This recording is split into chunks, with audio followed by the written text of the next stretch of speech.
Mesdames et messieurs, salut et bienvenue sur Dumsim, votre média web de vulgarisation et d'enseignement du Womala, cette langue parlée dans 14 villages de la partie Grassfield du pays, notamment repartie en 4 pôles dialectaux. Et pour ce faire, pour vous entretenir pendant ces moments privilégiés, je ne serai pas seule. Je suis accompagnée de monsieur Henrique Jean Atembe pour la partie anglaise. Hi, Mr. Henry. Oh, thanks very much, Patricia. Welcome back. Thanks and welcome to Dumsim. Well, Dumsim is your online TV platform which is dedicated to the learning and teaching process or teaching and learning process of the Womala. It's a language that is spoken in 14 villages of the western grassfield of Cameroon. And today, of course, we are going to wrap up with the second part of our project. Where we are going to revise some of the elements of phraseology, tones, vowels, and of course consonants.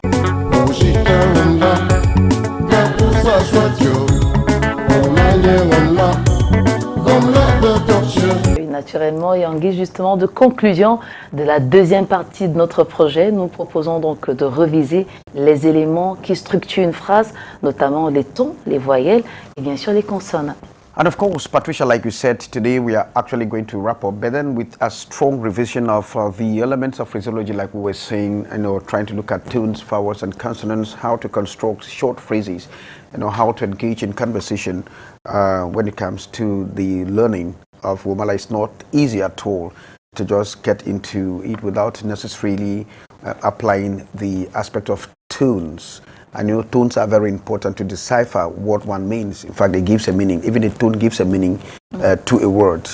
Exactement. Et maintenant qu'on a tous ces outils qui structurent une phrase en Womala en respectant les règles grammaticales. Et pour ce faire, nous vous convions à regarder, si possible à prendre des notes avec le professeur Marc Gabriel. On rappelle qu'il est linguiste.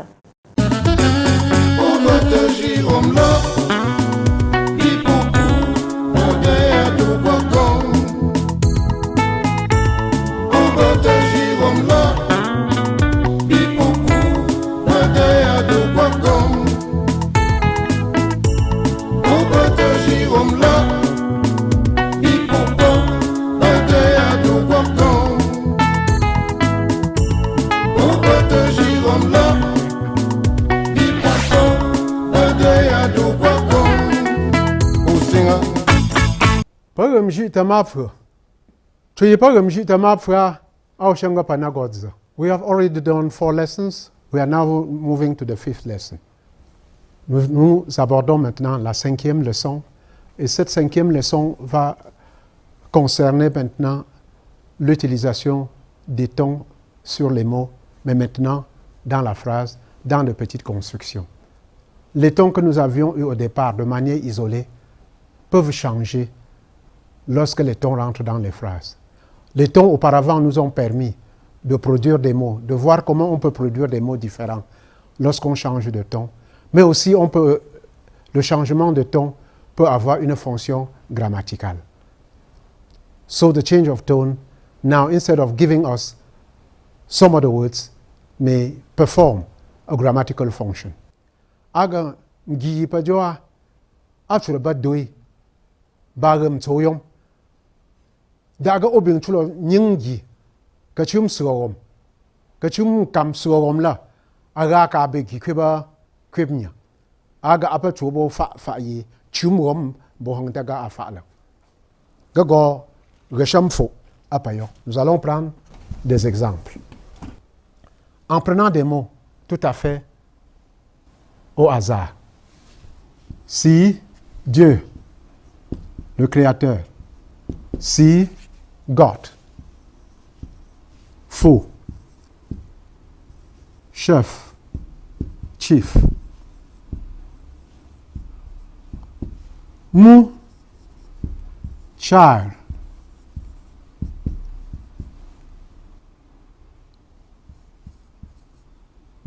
pa, house, maison,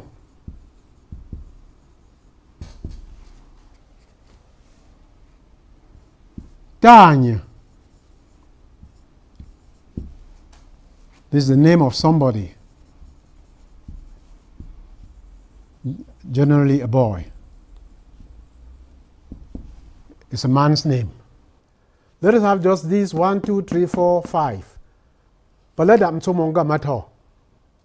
Nous avons juste les 5 mots-là. Et maintenant, on va essayer la combinaison pour voir. Est-ce qu'en les mettant ensemble, les tons des mots restent les mêmes? Je prends le premier couple. Si je veux dire le Dieu du chef, s'il faut, vous voyez bien que ce qui était si devient maintenant si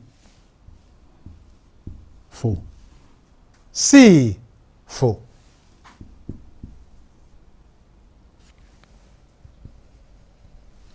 Le Dieu du chef.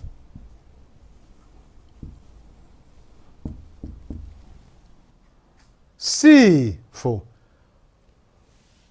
Au départ, c'était si, mais maintenant nous avons si. Donc, en entrant maintenant dans la phrase, dans cette construction, le ton a changé, mais le sens n'a pas changé. Je reprends. Maintenant, avec le troisième mot. C'est mou.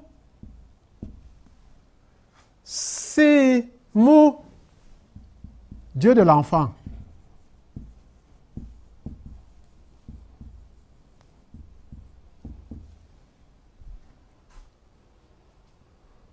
Je prends ceci maintenant. Si tagne. Si tagne. Maintenant, Dieu de Tagne.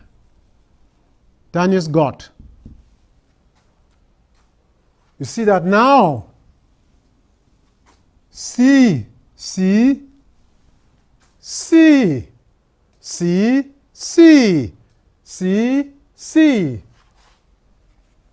Maintenant, je prends le second. Le second mot, faux, qui a un ton bas initialement, et je le combine avec le premier.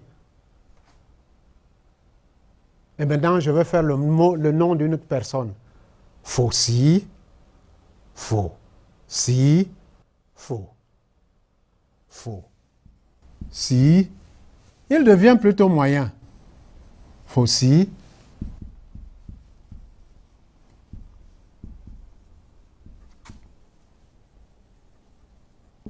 That's the name of somebody.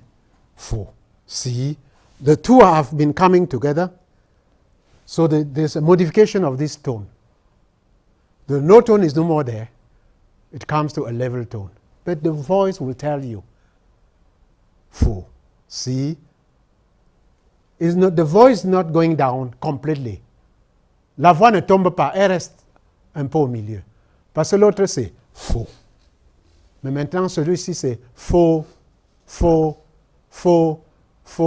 Si. Je prends mou, qui était à ton haut. Mou, faux. L'enfant du chef. Mou, faux.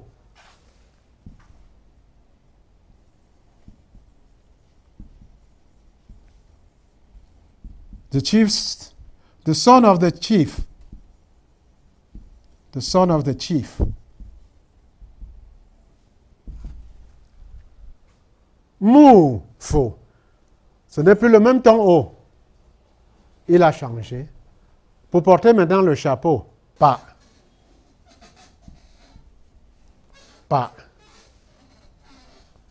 Pour dire maintenant la maison de Dieu. Pas si.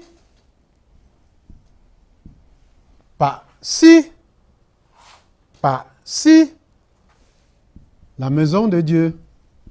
God's house.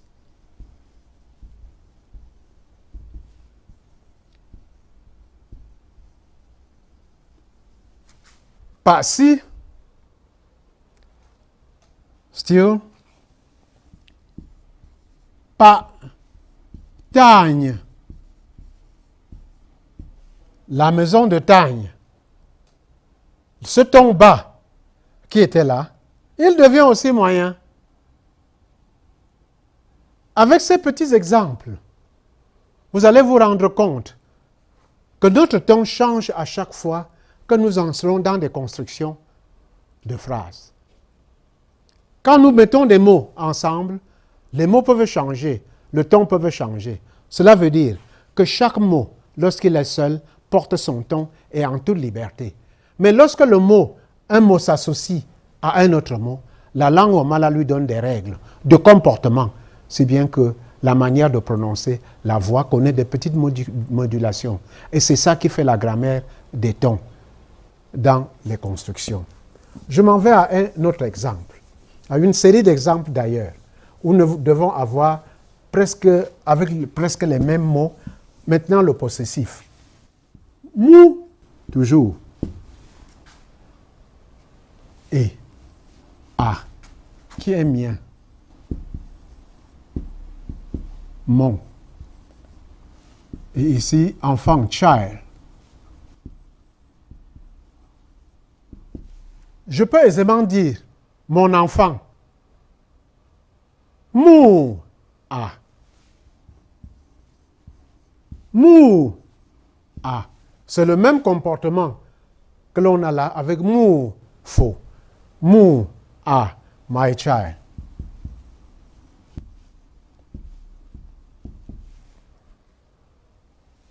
Maintenant, ta, now, ta, which is father. Père.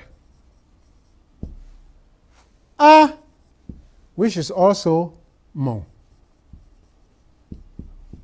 My. Ça fera ta, ta, ta, my father. Mon père. Vous voyez que le ta qui était un ton haut porte maintenant un chapeau. Tout comme mou qui avait un ton haut se donne maintenant un chapeau. Ma sera pareil. Ma qui est ma mère, qui porte le ton haut, sera aussi ma. Ma.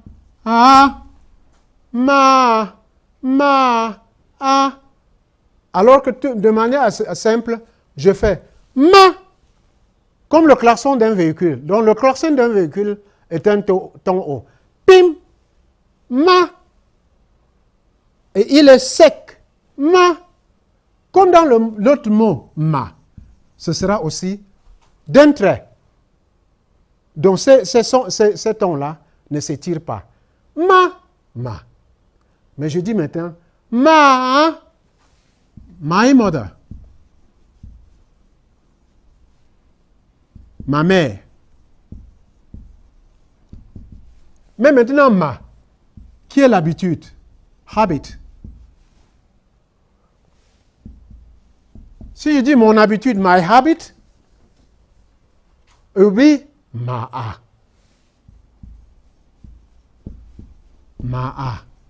My habit, mon habitude, ma'a. Et vous sentez que je vais deux fois en bas. Ma'a. Seul c'est ma et l'autre c'est a. Comme c'est la succession, je suis là, les deux tons sont bas. Qu'est-ce que cela veut dire? Cela veut dire dans la langue Wamala que les tons n'ont pas la même force. Les tons peuvent changer par rapport aux autres tons qui les entourent. Lorsque chaque mot vient avec un ton particulier, le ton de ce mot-là peut changer. Lorsque les mots qui sont autour de lui sont d'un ton beaucoup plus important en la force que ce ton peut avoir. So, as you see tones in the Wamala language, they're having some power. Each tone is free. But once it comes into a construction, the tone may change according to the power of surrounding words with the tones that they are having. This is very peculiar and it is important.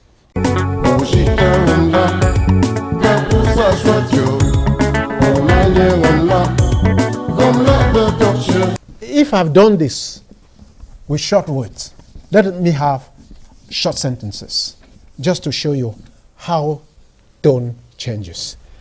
Maintenant que nous avons eu cela, avec juste les petites constructions de mots,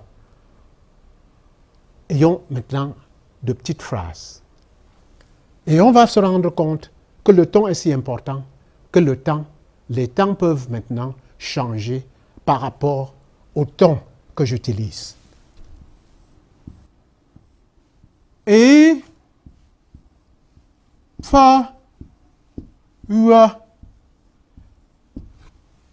Et, fa, ua.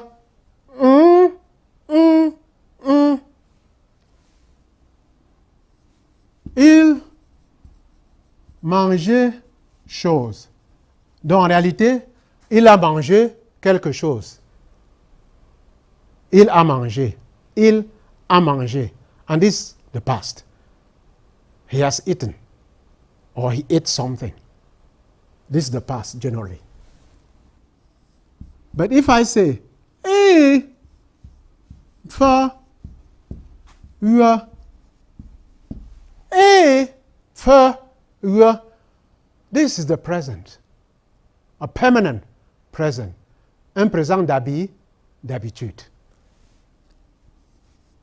Il mange quelque chose, ou tout simplement, il mange souvent. C'est de manière permanente. Vous voyez que rien que le même mot, et, c'est il. Mais ce et là attend un ton. Il peut exprimer le passé ou le présent. Fa est le verbe. Mais vous voyez qu'il reste sous la même forme et sur le même ton. Mais maintenant, pour faire le passé et le présent, c'est le ton là. C'est ce chapeau qui doit jouer sur les deux. Donc le il là, le ton que cela porte, me permet de savoir si la phrase est au présent ou si la phrase est au passé. Ce qui veut dire que je dois faire attention au ton. Je dois bien écouter les tons pour ne pas confondre. Et la mou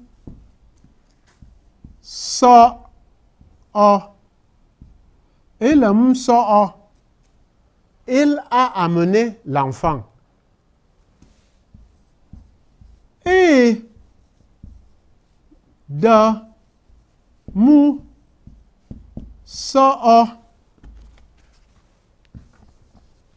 Les deux phrases là, à partir de ce ton, et ce verbe est assez particulier parce que quand je pars du présent pour le passé, la consonne du verbe change. Alors que pour le cas de fa, ça n'a pas pu changer. Ego.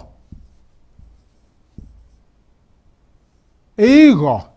Il est pas parti. Ego. Ego. Il a l'habitude de partir. C'est un présent. Ego, il est parti. Ego. Donc, vous voyez que le il qui est ici porte la marque n'est pas simplement la personne, mais aussi le ton qui est là, marque le temps du verbe. Et c'est ça la grammaire de la langue. Donc ça peut aller avec les mots, ça peut signifier des verbes. Et c'est cela que le roman-là a de particulier. Et ce n'est pas simplement le roman-là, presque toutes les langues à ton ont ce changement, que ce soit sur les mots, que ce soit sur les petites constructions, mot plus mot, ou alors mot et verbe. En ce moment-là, on scrute et on voit que ce changement tonal est important. Maintenant, je vais vous proposer un petit texte.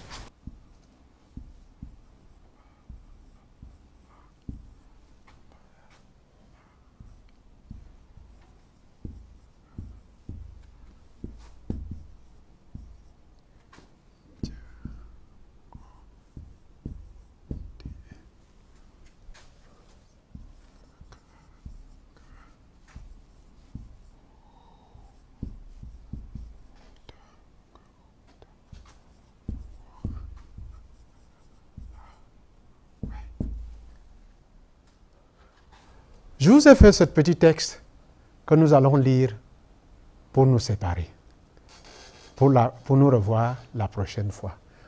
Pa lagne we tio ti. Pa lagne we tio ti. Ga o ta wo a we. Nous avons appris beaucoup de choses aujourd'hui. Je vous remercie tous. We have learned so many things today, and I congratulate you all. I say thank you to you all. Be ready for next lessons, but I ask you to revise the first 5 lessons we have gone through. Pakachu ache moi.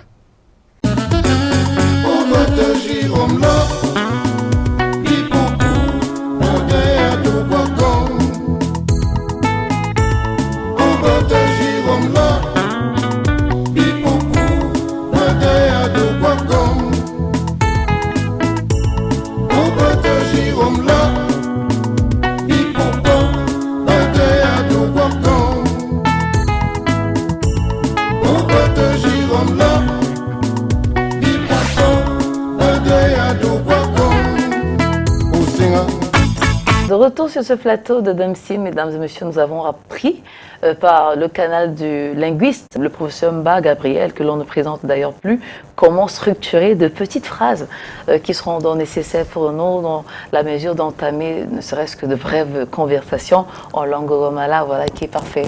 Mr. Henry. Yeah, of course, I know that our televiewers have been having some notes, taking down some notes as we are concluding the second part of this project on Womalat, that is the teaching and learning of the language. And of course, today we have had to know how to express ourselves, using short phrases, elementary issues that are necessary in conversations in Womala. You cannot just start a long sentence, you cannot just start a paragraph. It's not easy to sustain a paragraph in a dialect, so you move progressively. And that is what Professor Gabriel has been doing with our televiewers. Of course, just to remind you that he is a linguist, and like you already said, our next program is going to take a look at figures and numbers. How do you count in Womala? 1, 2, 3, 4, 5, 6, right up to maybe 1,000, especially if you are counting money. It's interesting to know that. Yeah, so exactly. I don't know how to start one in Womala. C'est clair, par exemple, on dit yim, yepwa, ça c'est en Majoun, ou en Jo, le dialecte Jo. Maintenant, le mugum c'est ta, yepa, donc quelque chose du genre, de toute évidence. Et maintenant, pour ce qui est de la construction des petites phrases, on par exemple dit gedamsim, qui veut dire je m'en vais au marché. Morose, ça veut dire que je m'en vais au marché. So you see, those are short phrases that are necessary. Tout à fait. On s'achemine justement à la fin de ce programme, non sans vous rappeler que la prochaine édition portera sur les nombres et les chiffres en langue romala. Allez, c'est l'heure de se dire au revoir. Merci, Mr. Henry. Yeah, thanks very much for always being there, Patricia. And of course, we want to say goodbye to our televiewers of Damsim TV. À très bientôt. Ciao. Sur Damsim.